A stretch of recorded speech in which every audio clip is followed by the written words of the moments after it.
जय राधा माधव, जय कुंज बिहारी। जय राधा माधव, जय कुंज बिहारी। यशोदानंदन ब्रज जन रंजन, यशोदानंदन ब्रज जन रंजन, यशोदानंदन ब्रज जन रंजन, यशोदानंदन ब्रज जन रंजन।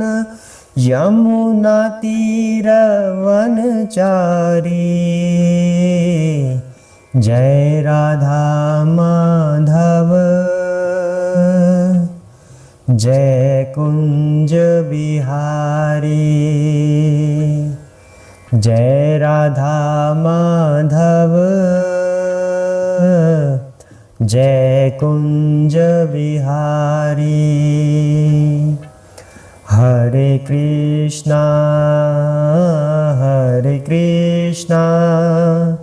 कृष्णा कृष्णा हरे हरे, हरे राम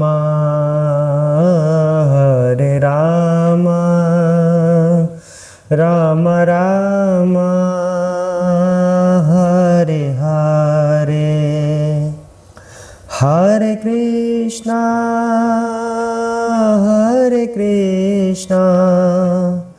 कृष्णा कृष्णा हरे हरे, हरे राम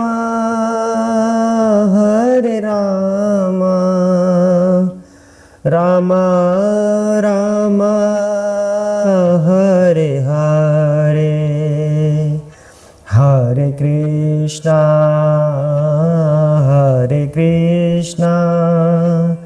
कृष्णा कृष्णा हरे हरे, हरे राम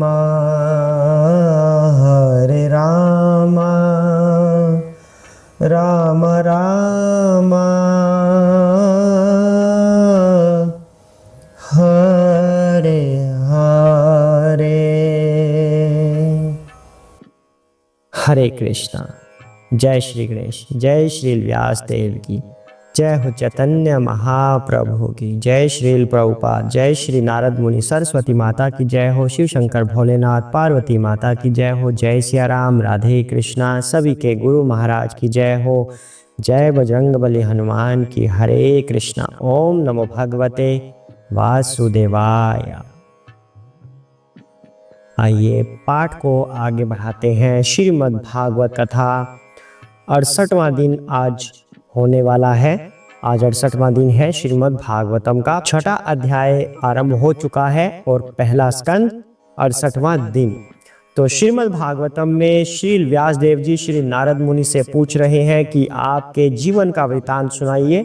पूर्व जन्म में जब वो संत महात्मा आपको दीक्षा देकर चले गए थे, उसके बाद आपके जीवन में क्या हुआ। श्री नारद मुनि ने बताया कि उनकी माता को सांप ने डस लिया। फिर वे उत्तर दिशा की तरफ बढ़े। फिर उन्होंने अनेक नदियां, पहाड़, बाग, उपवन सब कुछ देखा। ग्राम, उद्योग, शहर सब कुछ उन्होंने देखा। फिर अनायास ही जब एक नदी के जल से उन्होंने स्नान किया और वो जल पिया, फिर उनकी थकान दूर हुई। जो चलते चलते उनको थकान हो गई थी। फिर थकान दूर होने के बाद प्रभु के ध्यान में वो बैठे और जैसे ही भगवान के ध्यान में वो बैठे, बड़ी शीघ्रता से श्री कृष्ण उनके हृदय कमल में प्रकट हो गए। और इसके बारे में कल 8 स्टेजेस के बारे में वर्णन किया गया था कि भक्ति के 8 चरण कौन कौन से होते हैं। श्रद्धा से भक्ति शुरू होती है और प्रेम पर आकर पूर्ण होती है। प्रेम के बाद विरह की भावना भी आती है। जब भगवान से प्रेम हो जाता है तब विरह उत्पन्न हो जाता है, भगवान से मिलने की इच्छा उत्पन्न हो जाती है। तो आज उसी विरह के बारे में बताया जाएगा। श्री नारद मुनि किस तरह से व्याकुल हो गए हैं, आज वो कथा आएगी। तो उस कथा को आरंभ करते हैं। हरे कृष्ण। हे श्री व्यास देव, उस समय प्रसन्नता की अनुभूति से अत्यंत आह्लादित होने के कारण मेरे शरीर का अंग प्रत्यंग पुलकित हो उठा। आनंद के सागर में निमग्न होने के कारण मैं अपने आप को और श्री भगवान दोनों को न देख सका। हरे कृष्ण। तो जो ये वाली आनंद की अनुभूति होती है, इस सुख की जो अनुभूति होती है, उसे भौतिक इंद्रियों के द्वारा अनुभव करना बड़ा ही कठिन है। भौतिक इंद्रियों के द्वारा इस सुख की अनुभूति बड़ी मुश्किल से कोई विरला ही कर सकता है। जो भगवान की भक्ति में इतना रत है, प्रेमा भक्ति जिसने भगवान की प्राप्त कर ली है, केवल वो ही इसकी अनुभूति कर सकता है। कल एक बात का वर्णन हुआ था कि जब प्रेमा भक्ति हो जाती है, भक्ति का 8वां चरण, उसके बाद विरह उत्पन्न होता है, भगवान से मिलने की इच्छा उत्पन्न होती है। उसकी वजह से 8 तरह के भाव और उत्पन्न होते हैं, जिन्हें उर्मिया भी बोल देते हैं, उर्मिया। तो उसमें क्या होता है, किसी के पसीने छूटने लगते हैं भगवान की इच्छा में, मतलब भगवान को प्राप्त करने की इच्छा की वजह से, विरह की वजह से किसी के पसीने आने लगते हैं, किसी के रोंगटे खड़े हो जाते हैं, कोई कांपने लगता है। इस तरह के अलग अलग भाव उत्पन्न होने लगते हैं। तो उसी तरह का कुछ भाव यहाँ पर श्री नारद मुनि बता रहे हैं कि पूर्व जन्म में जब वो ऐसे ध्यान में बैठे थे और भगवान उनके हृदय कमल में प्रकट हो गए, तो फिर वो आनंद से भर गए। उस आनंद की अनुभूति, उसकी झलक केवल श्री नारद मुनि के शब्दों से ही हम प्राप्त कर सकते हैं। वैसे इन भौतिक इंद्रियों के द्वारा, इस बुद्धि के द्वारा, इन आंखों के द्वारा भगवान के ऐसे दर्शन स्वाभाविक नहीं है। तो वो तो श्री नारद मुनि जैसे भक्त ही प्राप्त कर सकते हैं। अगर हमें प्राप्त करना है तो उन्हीं के शब्द हमें श्रवण करने होंगे, श्रीमद् भागवत कथा श्रवण करनी होगी।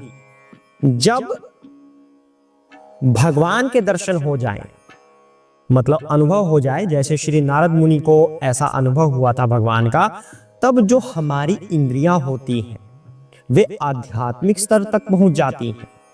ये उस वक्त की बात है जब व्यक्ति को प्रेमा भक्ति हो जाए, आम लोगों की बात नहीं है, कहीं सोचे कि हमें भी ऐसा होगा। अगर हम भक्ति करेंगे और उस स्तर तक पहुंच जाएंगे, तब हमारे साथ भी ऐसा संभव है। जब व्यक्ति को ऐसे भगवान दिख जाएं हृदय कमल में, तब हमारी भौतिक इंद्रियां आध्यात्मिक स्तर तक पहुंच जाती हैं। इस तरह के आनंद की अनुभूति केवल आध्यात्मिक इंद्रियां कर सकती हैं, भौतिक इंद्रियां नहीं। तो जब हम आध्यात्मिक स्तर तक पहुंच जाएं, ये हमारी भौतिक इंद्रियां आध्यात्मिक स्तर को प्राप्त कर लें, तभी केवल ऐसा आनंद अनुभव हो सकता है। और ऐसा दृढ़ भक्ति से पॉसिबल है, इतनी आसानी से संभव नहीं है। क्योंकि श्री नारद मुनि तो भक्ति कर रहे थे, गुरुजनों की उन पर कृपा थी, तो भगवान उनके हृदय कमल में प्रकट हो गए और वो उस आनंद की अनुभूति कर पाए। लेकिन उसके बाद श्री नारद मुनि भगवान को देख नहीं पाए, क्योंकि वो आनंद में इतना विभोर हो गए, अपने आप को भी भूल गए और श्री भगवान भी उनकी आंखों से ओझल हो गए। आध्यात्मिक आंखों से, इन आंखों से नहीं, आध्यात्मिक आंखों से भगवान भी ओझल हो गए, क्योंकि वो आनंद में इतने मग्न हो गए। तो आगे अब क्या कह रहे हैं, श्री भगवान का दिव्य रूप स्वाभाविक रूप से मन की इच्छा को पूरा करता है और समस्त मानसिक संतापों को तुरंत दूर करने वाला है। अतः उस रूप के खो जाने पर मैं व्याकुल होकर उठ खड़ा हुआ, जैसा कि प्राय अपनी अभिष्ट वस्तु के खो जाने पर होता है। हरे कृष्णा। श्री नारद मुनि यहाँ पर बता रहे हैं भगवान के दिव्य रूप के बारे में। जो भगवान का दिव्य रूप होता है, अगर किसी को उसके दर्शन हो जाएं, भगवान का पहली बात है कि भौतिक रूप नहीं होता। कोई कहता है कि भगवान रूप विहीन है या भगवान का कोई आकार नहीं है, तो उसका तात्पर्य यही होता है कि भगवान का भौतिक स्वरूप नहीं है। स्वरूप है, दिव्य स्वरूप है, भौतिक स्वरूप नहीं है कि जिसे इन भौतिक इंद्रियों के द्वारा हम अनुभव कर सके। तो जो दिव्य स्वरूप भगवान का होता है, अगर किसी को उसके दर्शन एक बार हो जाएं, इतने जन्मों की भक्ति से, इस जन्म की दृढ़ भक्ति से, प्रेमामयी भक्ति से अगर किसी को भगवान के उस दिव्य रूप के दर्शन हो जाएं, बस फिर उसकी कोई दूसरी इच्छा नहीं रह जाती। भौतिक जितने भी रूप होते हैं हमारी इंद्रियों को तुष्ट नहीं कर सकते। अगर कोई कहता है मार्केट में मैंने इतना सुंदर रूप देखा, लेकिन आप तुष्ट हुए क्या? नहीं हुए। आपको फिर कोई दूसरा रूप दिख गया, फिर आप उसकी तरफ आकर्षित हो गए, फिर आपको कोई तीसरा रूप दिख गया तो आप उसकी तरफ आकर्षित हो गए। आपका मन बावरा सा हो गया, भाई मैं किस रूप को ज्यादा अपना सा मानूं, किसकी तरफ आकर्षित ज्यादा हूं मैं। फिर चलते चलते कि चलो अब घर चलते हैं, जो शॉपिंग करनी थी कर ली, घर की तरफ चलने लगे, फिर चौथा रूप दिख गया एकदम से। अर्थात जो आपने पहले 3 रूप देखे थे, आपकी तुष्टि उनसे नहीं हुई, तभी आपको ये चौथा रूप अब आकर्षित करने लगा। इसका तात्पर्य क्या हुआ? भौतिक रूप कभी हमारी तुष्टि नहीं कर सकते।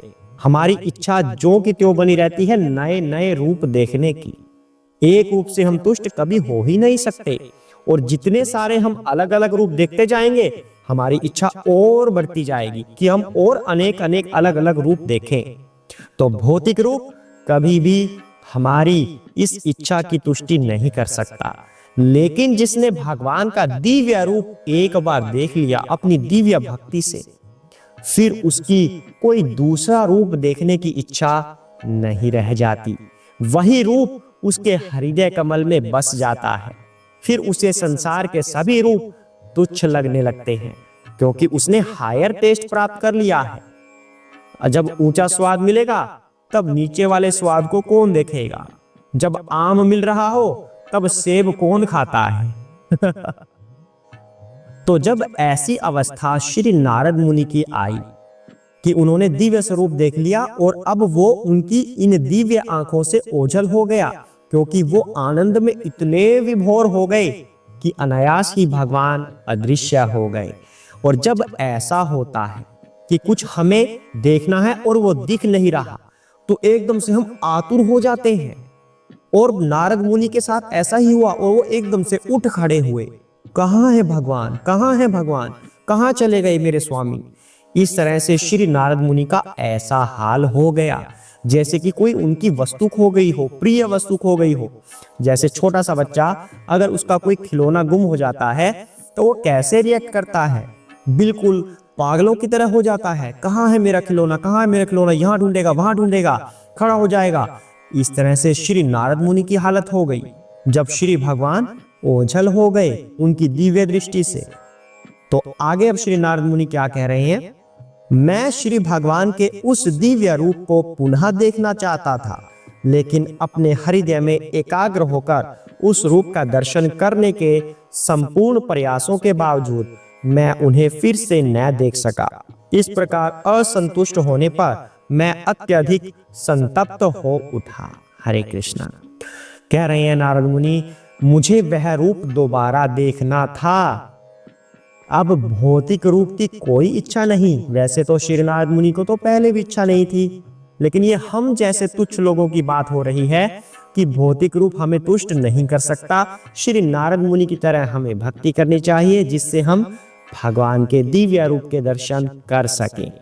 श्री नारद मुनि कहते हैं कि जिस रूप को उन्होंने देखा था प्रथम प्रयास में वो ध्यान में बैठे और एकदम से भगवान दिख गए उनको। कहते हैं मैं उस रूप को दोबारा देखना चाहता था, लेकिन इतने प्रयासों के बाद भी मैं वो रूप नहीं देख सका, क्योंकि श्री भगवान को देखने का कोई यांत्रिक उपचार नहीं है कि किसी यांत्रिक विधि से भगवान के पास पहुंचा जा सके। कोई यंत्र ले ले, हम कोई मंत्र बोल दे, यंत्र ले ले, तो उसकी सहायता से हम भगवान को देख लें, ऐसा नहीं है।